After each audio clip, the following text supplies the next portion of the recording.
All right, the lineup is back, and today we are talking to the 2023 WSL North American Regional Champ, which includes his win earlier this year at the Barbados Surf Pro, someone who is currently ranked number 3 on the Men's Challenger Series after a runner-up finish at the Wallex US Open of Surfing presented by Pacifico, with 2 more CS events to go before the season's over, and eyeing a spot on the Elite Championship Tour in 2024, where he could potentially be joining his older brother Griffin, who is going to compete for the world title in the upcoming Rip Curl WSL Finals.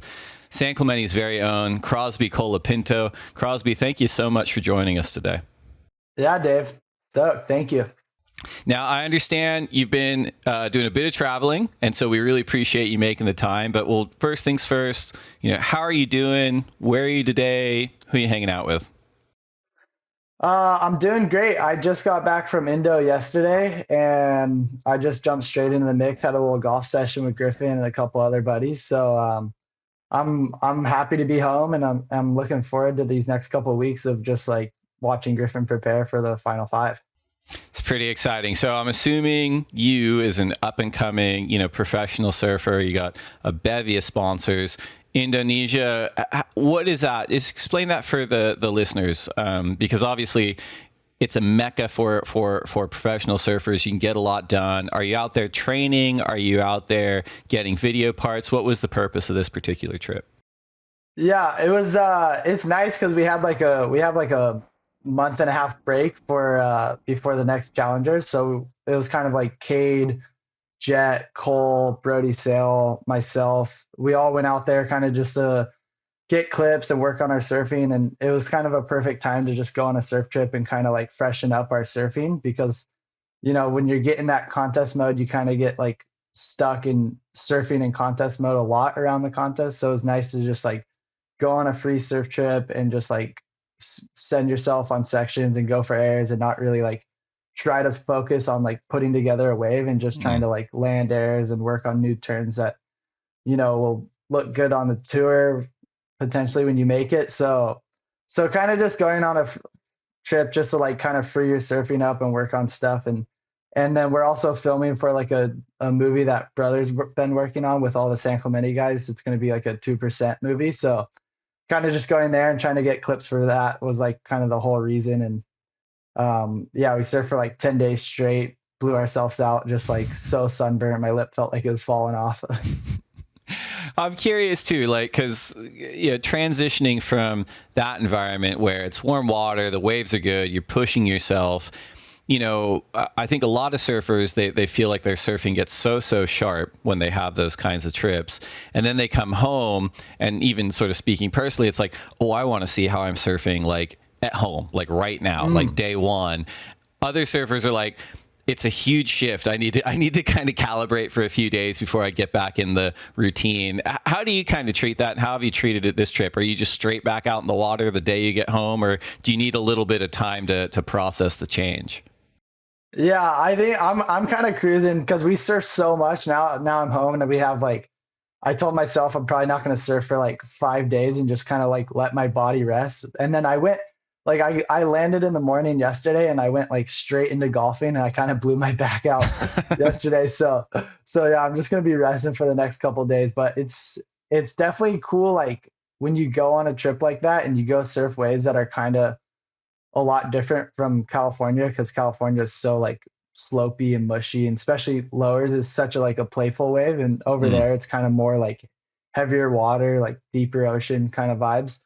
So when you get home, you get back here and you can feel that your surfing has improved. Like the waves just feel more playful, and you feel like you can push as hard as you can with like the waves over here. So it's really nice, like going on trips and then coming home, and you can feel your surfing kind of improve by a lot. I'm glad you brought that up, because I do think that that's something that every surfer can relate to. Obviously, like radical degrees of difference, but everyone kind of has their day in, day out spot, and that varies depending on where you're at. It might be pumping every day, it might be huge and scary, it might just be, as you point out, it might be Southern California. And then going away and pushing yourself in more critical waves, or even having like a session in bigger waves. Do you feel like your confidence goes up when you come home and you're like, I'm less intimidated by this section, or I'm less intimidated about really pushing this maneuver in this kind of a section because I've kind of shifted my comfort level in more extreme waves. Have you found that true for yourself? Oh, 100%. I mean, Hawaii is like a perfect example of that. Like when you go to Hawaii, you get there in the first couple of days, you really have to like adapt and adjust to the ocean there because it's so powerful, and you could be on like a 2 foot wave there and you're going to hit a lip, and the lip can just like send you like it'll just like push your board down. Like you're really like going with the ocean there kind of, and letting the wave, you're like just riding the wave and letting the wave kind of push you, where here you kind of have to like generate your own speed. So whenever I come back from Hawaii, it's like really noticeable because it's just like two different types of oceans. Right. And it just like, yeah, you just, when you're there, you're just feeling like you kind of want to like, when I'm there, I'm trying to like treat the waves like they're kind of here, but it's also like kind of scary doing that because of the lips and the water is so heavy and like thick. So and then when I come home, it just feels like I go out to lowers and I feel like I can just like push through any lip. So it's like really nice to go from Hawaii to here or from Indo to here, because then you come home and you're like, oh, this is a playground compared to there.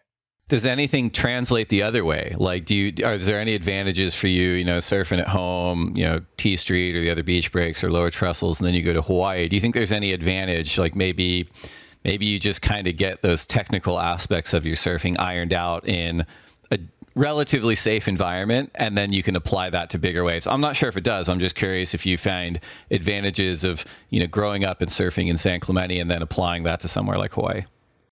Yeah, I mean, I think like growing up in San Clemente and being able to surf lowers every day in the summertime, I think that's helped out everyone from San Clemente surfing with the technique wise. Like I think because it's kind of a slower wave and you have time to think about what type of turn you're going to do. When you're in somewhere like Hawaii or Indo, you kind of have to be like on the spot, and you sometimes can't think as much on the wave. So I think for lowers, it's like you're really able to think and kind of work on your surfing and get your technique down. And so I think that helps out with like when you go travel to other places like Indo or Hawaii or Europe or something like that. So then your technique is down and then you're already on the wave, and it's kind of like already in your surfing. So it's like you can do it without really thinking. But I don't think I don't really think that when you're surfing here, it's like you go there and you're going to be surfing better. I think it takes a little bit of time to like adjust to the different types of oceans. Makes a ton of sense.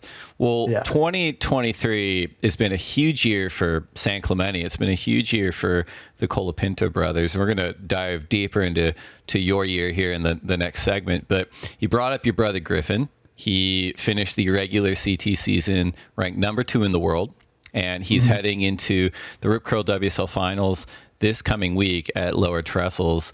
As someone who grew up with Griffin, how does it feel for you knowing that your brother is in contention for the world title and it could happen here in the next couple of weeks? Oh, it's insane. I'm really happy for him. Like it's like just like so stoked for him to be at this moment and be second right now, because the last 2 years I watched him like just barely get snipped out. Like, and then even like last year was like such a like sad story, but it was like it almost like he had to go through that to get to where he is now. So it was like it's everything happening for a reason, but it's really cool to watch him, to see where he's come, and like see him now. He's sitting second and he's here getting ready for the contest, and I think it's just cool because I get to watch like the whole inside scoop of it and see every little thing that he does and all the time and effort that he puts into like training and working on his surfing. So yeah, I'm really excited to watch it and just be like firsthand right here and watch how he gets ready for it. So I'm frothing. Well, the world title event, it's going down in, the town that raised you guys in San Clemente. And so I'm sure we're going to see just a huge amount of support on the beach and online and just all over town that week for Griffin. I'm sure that comes with its own kind of pressure, but even beyond that, the last Californian to actually hold the world title was Tom Curran when he won his third world title in 1990. So it's been 33 years since California has had a world champion. Does any of that pressure kind of seep in for Griffin that you've seen, or do you guys even talk about that kind of stuff? I was actually talking to him a little bit about it yesterday and like asking him like what it's kind of feeling like. And like, I kind of asked him like, how does it feel like you're going for a world title right now? Like, this is like your dream ever since we were like super young. And he was like, yeah, I'm not really tripping because this is kind of what I expected my whole life. And I kind of knew I was going to be here. So like, he wasn't really like, he's not really like too tripped out by it because it's like, he always knew in his head, like this is where he wanted to be. So it's like, almost feels like it's normal. So I think that mindset going into it is huge because he's not like, oh my God, I'm going for a world title. Like all this like pressure, all this noise and like, oh my gosh, like look at me, all this focus on him. I think he's just like, he's almost thought about it so much that it's like, okay, like we're here, I'm ready. And like, let's do this thing. Let's get a dub. If you were not Griffin's brother, if you were an independent, unaffiliated, objective surfing analyst, and you looked at the current top 5, right? You've got Felipe, Griffin, Ethan, Zhao, and Jack. What would you say are Griffin's sort of weapons or strengths at Lower Trestles that would stand out amongst that field? Yeah, well, and I'm like growing up, I'm just like one of the boys like growing up in San Clemente, still like watched him. Yeah, exactly. Yeah, like okay. if you had all that experience of you've seen him surf the whole time, you know exactly what he surfs like, and you're going, these things he can use to his advantage.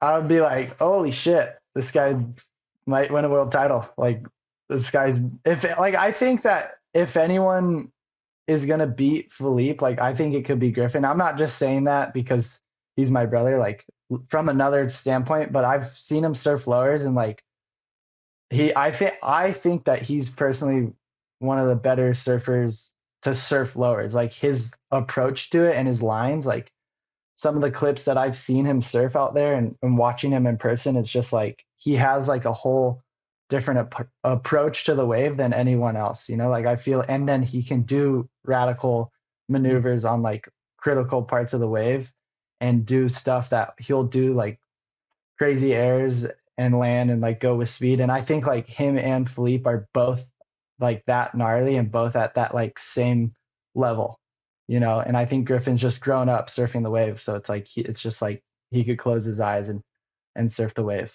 is what it looks like. I like it. Yeah. Obviously, you're part of kind of Griffin's inner circle, inner sanctum of support. But have you had any other conversations with, like, San Clemente has such a strong surfing community, and then beyond that, there's just a ton of town pride, even for people that don't surf. That have you guys talked about what it's going to look like on the beach? Is there any planning or coordinating in terms of like, we're going to get this spot marked out for all the fans, we're bringing this stuff down, it's going to be 200 people, whatever it is? Have you guys had any of those conversations, or you guys just, you personally are keeping it real tight with Griffin? We haven't had too many conversations. I haven't had like that really talk with Griffin yet, but I've been talking to brother and he's like, he's like getting ready for it. He's like, this is going to be crazy. Like he already lined up like a little premiere that they're going to show Griffin's like little part for the 2% edit. And that part's just Griffin strictly at lowers. So we're going to do that. And then brother made like 1,000 t-shirts, I think. So he's going to have that. And I know Griffin's sponsors are making t-shirts. So the whole beach, I feel like the whole beach is going to be like in a certain color, kind of having like that has a Go Griff shirt on. And so it's going to be pretty exciting because, the Brazilians are passionate and they're always rolling in a storm. So it's going to be their storm, maybe some Australians. And then I think San Clemente storm is going to be pretty solid. I like it. Well, the Rip Curl WSL Finals window is going to open on September 8th. For our listeners out there, you can watch it live on worldsurfleague.com, YouTube, or the WSL app. We're going to take a quick break to get a word in from our sponsors, and when we come back, we are going to dig into the life and times of Crosby Colapinto. We'll be right back. All right, we are back. This is the lineup. We are here with Crosby Colapinto. Crosby, before the break, we broke down Griffin and his upcoming world title run at the Rip Curl WSL Finals that we're all going to watch here in just a few days. But let's bring it back to you guys growing up. You guys are born and raised in San Clemente. What was life like growing up? What did mom and dad do, and how did you guys get into surfing? How did you specifically get into surfing? Yeah, growing up in San Clemente is like the dream place to grow up because it's such a surfing oriented or like such a surf town, and like everyone's surfing around here and you have so many people to look up to. You got Archie, Dino, the Gdauskas brother, and the list goes on and on. And I felt like it just like keeps going from like there's just like the crew here, a crew here, a crew here, and it just goes all the way down. So it's like every single generation has someone to look up to. And I feel like that's huge for San Clemente kind of carrying on the surfing legacy. So I think that's really cool. But growing up, my parents had a surf camp down at Pochi Beach. So that's kind of how Griffin and I got into surfing. My dad's been surfing his whole life.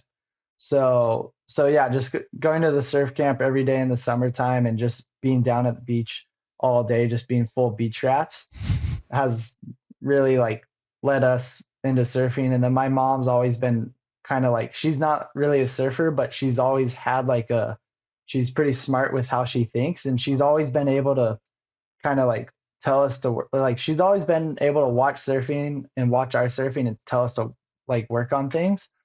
And she was always like somehow right. And we never really understood why, because she doesn't surf. So she'd always like tell us to work on stuff. And we'd kind of get mad because we're like, Mom, you don't know. But then at the end of the day, we'd go work on it and it would actually look better and she'd be right. So it was kind of cool, like having her. And then my dad was always just like the happy surf stoked dad. And he was always, my dad like loves surfing more than anyone. And he'll surf just as much as Griffin and I. He's like a pretty much a bigger version of like he's just a Grom. Like he's a surf stoked Grom that's 55. So he's grown up like taking us to every event. Both my parents have took us to like every NSSA, every like WSA Prime, like every single weekend. So it was really cool that they were like all in on us because, thinking about it now, like if they could easily not have taken us to any of those events because they didn't want to, but like every single weekend they gave up their weekends to take Griffin and I to these events. And I think like being able to do those events and have those events build like a fire in us for competing and surfing, it's just like, I'm so grateful for both my parents to be able to do that. And without them doing that, like maybe Griffin and I wouldn't be where we're at today. It's a good point. Last week we talked to Jimmy Medico, who was a photographer in Santa Barbara in the 80s, and he kind of was there when things switched from the twin fin to the thruster, and like got in with Tom Curran when Tom was really young. And he talked so much about how Tom's mom, Janine, was like the ultimate surf mom, was like drove him up and down the coast, would drive him to Texas to contests. And it was interesting because it's like, I think for a lot of younger surfers, they kind of imagine Tom as this like mysterious figure who came out of, Santa Barbara and then won 3 world titles and did the search films and then, vanished kind of thing. But it was like that support in the beginning was so huge. And it sounds like you and Griffin, enjoyed the same from your mom and dad. Yeah. Super grateful for everything that they did for us. Like it's cool to like really like think about it now and be like, oh wow, like they literally would give up every single weekend just for us to go and compete in these contests that felt like at the time they mean like everything. And now that we're older, we look back and we're like, oh wow, like those NSSAs felt like they're just as important as like competing for Griffin in like a CT, or even for me competing in like the challengers. Like they felt like the same amount of like pressure, Right. The sibling dynamic at this really elite level of surfing is one we've had a really close look at for a while, whether it was, the Irons brothers or the Lopez brothers or the Hobgoods, the Pupos, the Coffins, the Malloys, the Gdauskas brothers. You and Griffin coming up through the NSSAs, like how did you did you guys feed off of each other? Was there ever any tension for you personally? Did you think, I don't want to do this anymore, I want to do something else? I'm curious to know what it was like for you coming up, and if you were aware that you had sort of an in-family sparring partner that a lot of other kids probably didn't. Yeah, it's kind of a funny like dynamic because Griffin's 3 years older than me, so we're always like super competitive in everything that we did, kind of like outside of surfing with like board games to other kinds of sports we're playing in the streets and just like making little contests out of like who can finish their ice cream the last, like who can make it last longer, or like who can get down the street quicker on a skateboard, or who can get to the house quicker. Like we would be super competitive with all those games. But when it came to surfing when I was younger, I was never really too into it like he was at like a younger age. And then, but I hated losing in contests. So I hated it. And I remember clearly there was like a US champs. I think I was like 13 years old or 12 years old and I lost. And I remember being so bummed, and Griffin came up to me after and he was like, look, if you want to start making more heats and you actually want to make it in surfing, like you gotta start surfing way more. Like, and then he compared me to this other kid. Was like, look at this kid. He's been surfing every day for like 4 or 5 hours every day, and look how much better he got. And then that I think that was like something that was like huge for me because it kind of clicked in my head, and I was like, okay. And then that whole summer, I remember just surfing like for like that whole year straight. I like surfed for like every day. I made sure every day I would surf for like 4 hours, even if it was like blown out and tiny. Like I was making sure to surf for 4 hours no matter what. And I was all psyched on that. And I remember that summer, like I started improving a lot, and then I had noticed it and felt it. And then that's kind of when I started doing better in contests, and I started kind of like getting fired up. And that was honestly like a special moment because that was when Griffin kind of like took like the mentor role on me. And then that was the first time I like really listened. And I think he saw that I listened, and then he kind of carried that over with like kind of my whole career. So my whole like younger average, like amateur career from like then on, he's always kind of been like a coach to me. That's really interesting. Do you ever provide feedback the other way? Do you give him kind of notes and feedback on his surfing or his approach to heats?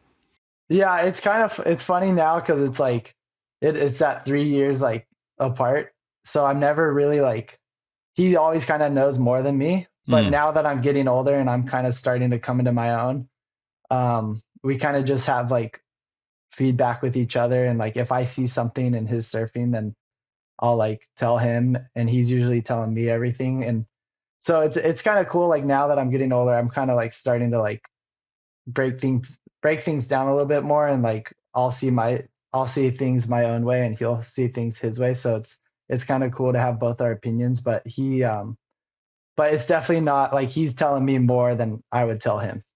Right. You mentioned before that when we talked about, is Griffin feeling any of the pressure, and you said no, and his response was something to the effect of, he's been thinking about this pretty much his whole life, and he's probably ran it through his head for decades at this point. So it feels normal that it's like actualized. When it comes to yourself, was there a moment for you where you're like, yeah, I want to be a pro surfer? Or was it just something that felt more organic, on your kind of like, pathway to this point? And if not, did you ever imagine yourself doing something differently? It was kind of like, when you're just young and you don't even really know like what's going on in the world. You don't even really like think about the future or anything. So I think when I was younger, I wasn't really even like thinking. I was just having fun, like surfing with buddies and playing in the street. And then I think I got to around like 14, 15, 16, kind of like around that age where I started kind of like being like winning contests at US champs. And that's kind of when I was like, okay, like I want to be a pro surfer and make the tour. And so I think right around that age is when I started to like really know that I wanted to do that. That's interesting. I've been at the ASP WSL for 18 years. And so when I started, it was all North America stuff. I got to go to all the pro juniors, all the QS events, and really had my fingers on the pulse in terms of like, we got to identify that person and this person. And then, over the years started moving more internationally and then just doing other stuff at the company. So a little bit distanced from what's happening on the ground at these events over the last few years.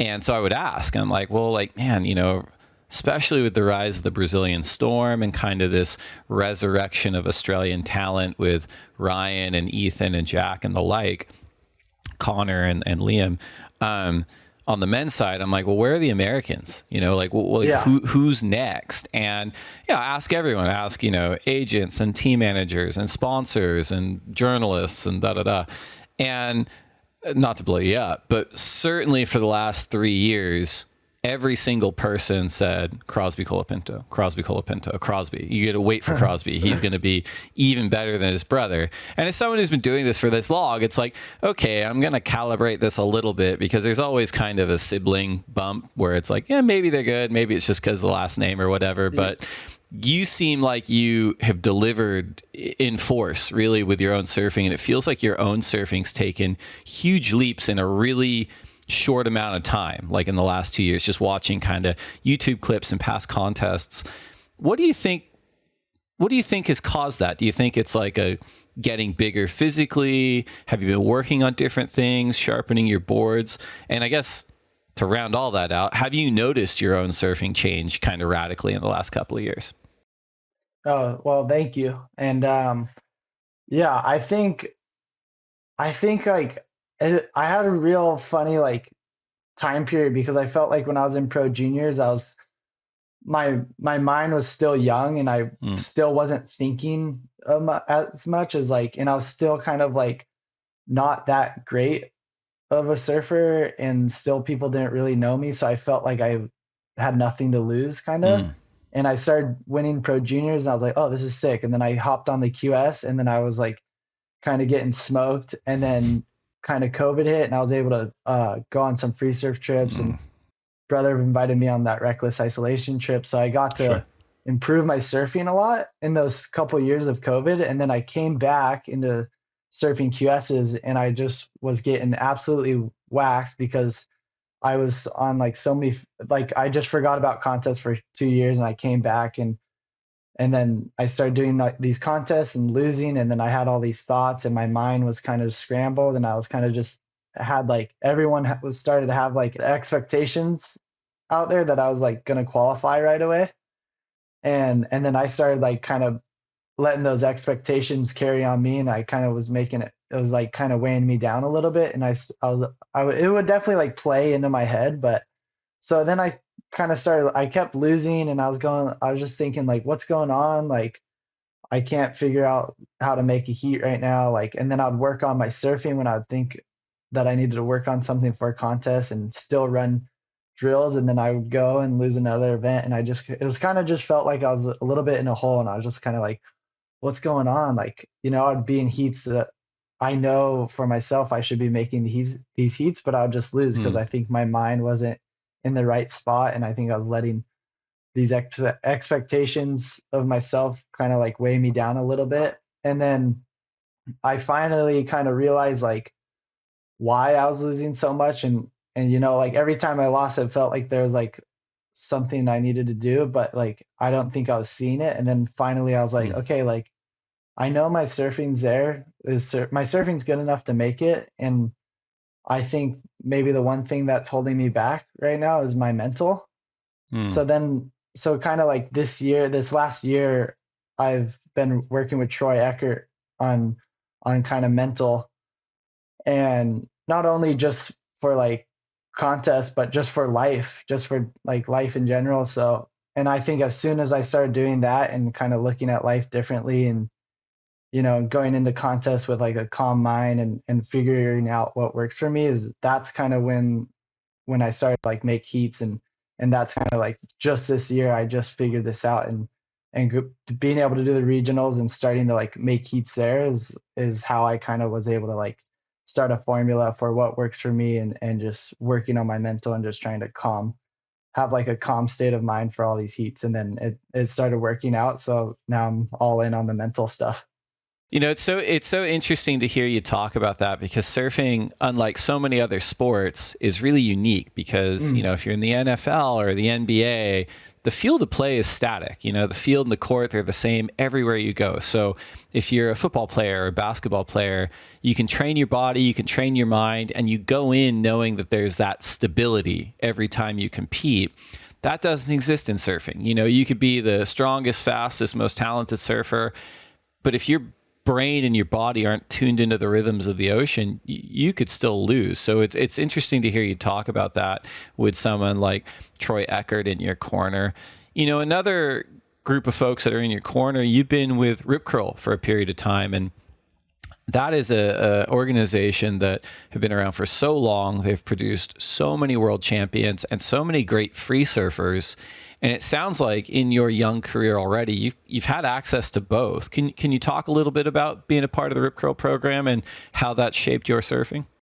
Oh yeah, I'm so grateful to be on Rip Curl, and like I've been on them since I was 8 years old. So that's that's a long time, and it's pretty crazy too to even think I was sponsored at 8 years old, because I look at 8-year-olds now and I was like, why the hell was I sponsored at that age? you know? But yeah, just stoked that I'm on that team, and they got the house in Hawaii. So just being able to go over there and hang out with Gabriel and Nick and Owen and all those guys, and be able to watch world titles go down and watch how Gabriel prepares for a world title has been like pretty insane to be able to do that. And then being able to hang out with Mick Fanning, who's just like been my idol ever since I was 10 years old, which is like, that was just always crazy. And then they put me on a couple of trips with him. So just being able to do that is insane. And just be around those guys and be around that energy is just really special. And I think Rip Curl's a great company to be on, just because they're so into surfing and they're so into like contest surfing too. For sure. San Clemente has long been home to some of the most influential and high performance board builders in history, and the names are endless, Midget Smith, Timmy Patterson, Cole Simler, and, another group that has been a big supporter of yours for a while is Matt Biolis and Mayhem Surfboards, and Mayhem, they recently won Vissla CT Shaper of the Year, which was a ranking we were doing throughout the year, measuring performance amongst the men's and women's. They weren't the biggest program on tour, but they had the most effective results, and they've won the inaugural CT Shaper of the Year award. Did you follow that personally, and did you guys talk about it on the Mayhem side of things? Obviously, your brother was a big contributor to that win. Yeah, no, it's cool that they did that, because I felt like last year everyone was like, sharp eye, sharp eye, sharp eye. And like, obviously sharp eye is gnarly. Like a lot of the guys who are riding the boards are surfing so great, and everyone's ripping on their boards too. But then they did the Shapers thing, and then Mayhem like came in and kind of like did really well and won kind of by a lot. So it was pretty cool. And then just being on Mayhem's is like insane, because all I got to do is throw some boards in the back of the truck and drive 5 minutes down the road, and I'm in Matt's shop talking story with him and ordering boards. So it's really cool to have him as a shaper in San Clemente, and he's such a great shaper. And just going down into the kind of the surfboard ghetto, you go down there and you just get hit with like a wave of like this core surf community, and you're like, oh, this is, you can tell it's been around for a while and it's seen a lot of stuff, and it's cool to go down there and see all those shapers like in one small little area, and they're probably kind of got the same vibe as everyone in San Clemente growing up, pushing each other. They have everyone's so good at shaping that they're probably just throwing ideas off each other, and that probably makes them who they are and why they're so good at making surfboards. It's one of my favorite questions to ask, surfers at high levels like yourself. But, what kind of Quiver guy are you? Because they kind of fall into two general camps. In the first camp, it's like, oh no, I only order my one model with minor variations because I want to keep that weapon as sharp as possible in all conditions. And then the other camp is like, yeah, I've got my Ferraris, but then I'll also have, a fish or a quad or whatever. Like, where do you fall on the spectrum of like, week in, week out Quiver usage? Yeah, I'm kind of the first one. Like, we're always kind of like modifying the magic board, and if I think something we could add something, then we put a little something else in it and spice it up a little bit. So I'm always kind of doing that. But then Matt has so many like fun boards that I always have a couple fun boards in the Quiver too. So if the waves are like small and kind of fun, and I want to kind of mix it up in my surfing and kind of spice up my surfing with some like 5-5 little fish, I'll ride that and have a new little look. But yeah, just I don't know, riding. I love riding shortboards, and I love just like surfing on a shortboard.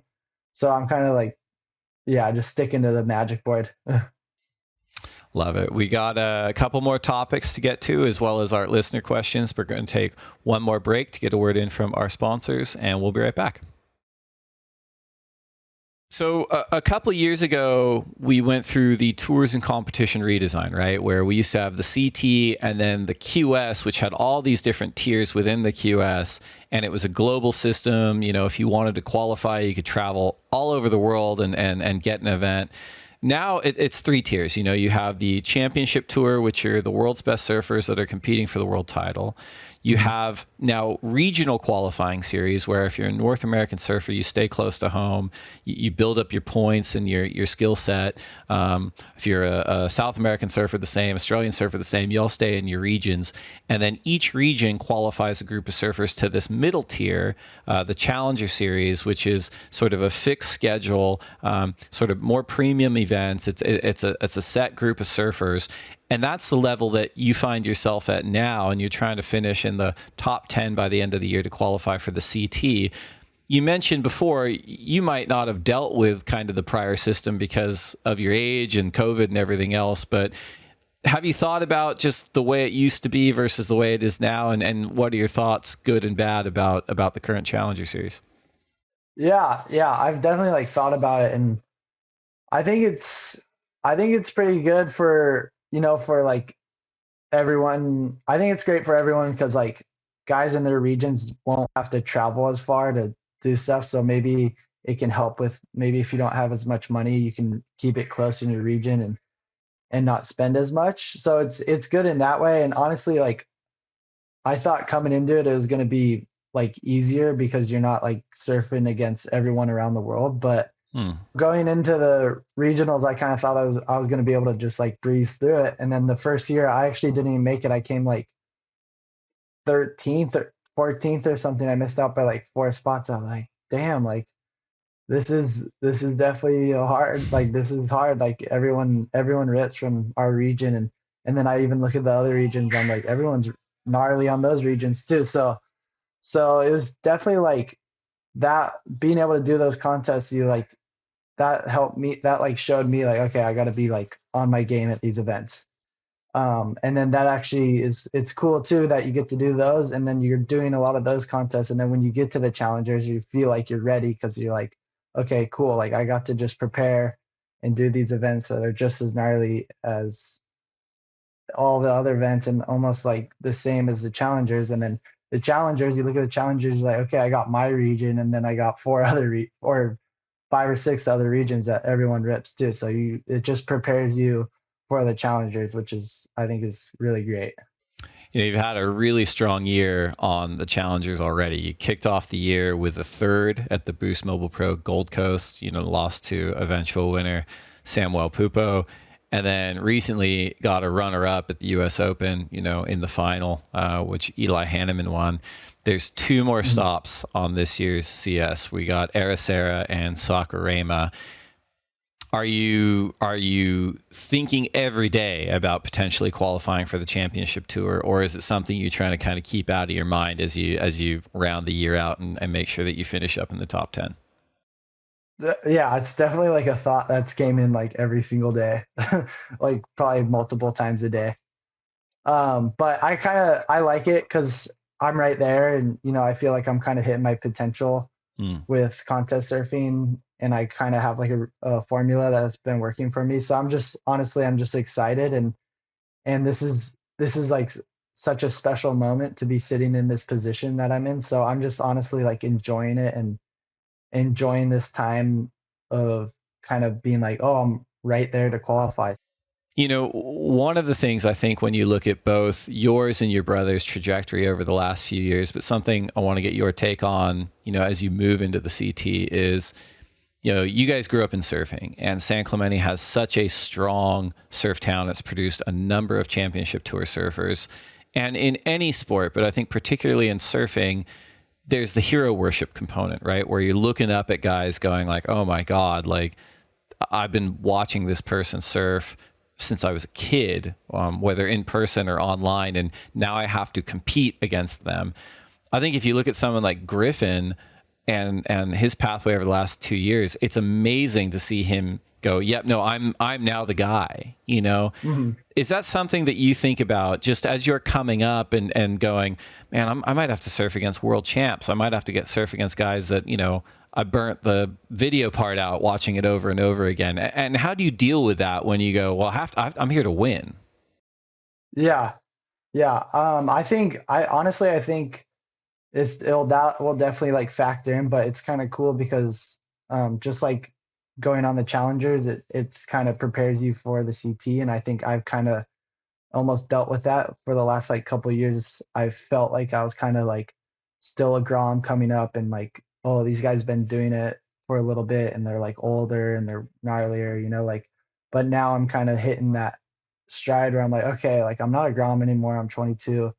Like I'm here to win these events too. Like I'm not going to be treated like a Grom. So, right. So I think, I don't know, having that mindset and kind of being able for like letting the challengers kind of prepare you for that is super cool. Cause then it's kind of like when I do get to the CT, like I kind of will have like the right way to think about it. And I've watched Griffin actually go through it from, watching him look like a Grom and he was actually like still like treating himself kind of like a Grom, and you could see it in the surfing. Then as soon as he kind of made the switch, that's when you could tell like, oh, he's like matured and he looks like he's ready, to win a world title. Makes a ton of sense. Well, we're looking forward to it. We're looking forward to you rounding out the year. Before we go, we put out a feeler for questions from the Instagram community at the lineup pod, and man, we got a lot for you, but we've whittled them down to just 3.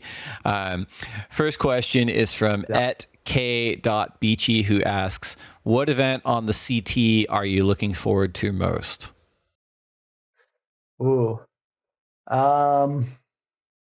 Honestly, I think pipe would be like, just to get like, if you got big pipe and everyone on the beach is there and you get to get a barrel and actually like get spit out in a contest, I think looks like it'd be the best feeling. I've never really been able to have a contest where it's like barreling and you get to come out and get like a really big score and be able to like, claim it. And you can, because Hawaii is so crazy, you hear the beach like erupt when someone gets a barrel. So I think that would be like a crazy feeling.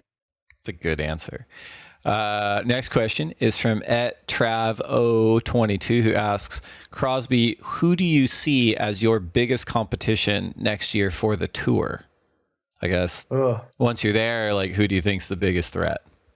I think the biggest threat would be Griffin. No, I mean, it would be sick though. Like if we were able to get in heats together and like get a little brother rivalry going, like it's like a lovely one though, like a love rivalry. But I think it would be sick if we were surfing against each other a couple times. I like it. All right. Well, one more question from the Instagram community. Jack Luck asks, would you be where you are today without your brother giving you the motivation? Oh, not even close. Honestly, I don't think I would be surfing still if it wasn't for Griffin. All right. Well, thank you to the Instagram community at the lineup pod. Thank you, Crosby, for that. We are down to the final segment. It is now time for the lightning round. These are 10 questions for you to answer as quickly as you can. Ooh, all right. If you can only have one board setup for the rest of your life, single fin, twin fin, thruster, quad bonzer, or finless, which would you choose? Thruster. Coffee or tea? Coffee for sure. Burrito or pizza? Probably burrito. Has a lot of stuff inside. Best surf film ever? For me, it's the Bruce movie. Great choice. One wave you never have to go back to? One wave I never have to go back to. Virginia Beach. Brothers wave now. Yeah, If you only get to surf one wave for the rest of your life, you could dreamcast it, perfect conditions, just your buddies, whatever. Which would it be? One wave I've surfed. I think like maybe like perfect pipeline. It's a good choice. Yeah. Best person to share a lineup with? Best person to share a lineup with, probably Griffin. Worst person to share a lineup with? Worst person to share. Ooh, put me on the spot here. Man, probably like Italo. I don't know. I want to be. That's fair. Yeah. I don't think he takes it personally. He comes up a lot. He gets a lot of waves. Yeah. Last one. Okay. Finish this sentence. I will next achieve a state of happiness by. I'll achieve a state of happiness by enjoying every day. I love it. Crosby Colapinto, thank you so much for coming on the lineup. Congrats on your season so far on the Challenger Series. Good luck in the next couple of events. We hope to see you on the CT in 2024, and we look forward to seeing you and the rest of the community rally behind Griffin at the upcoming Rip Curl WSL Finals. Yeah, Dave. Thank you. Appreciate it. Fun talk.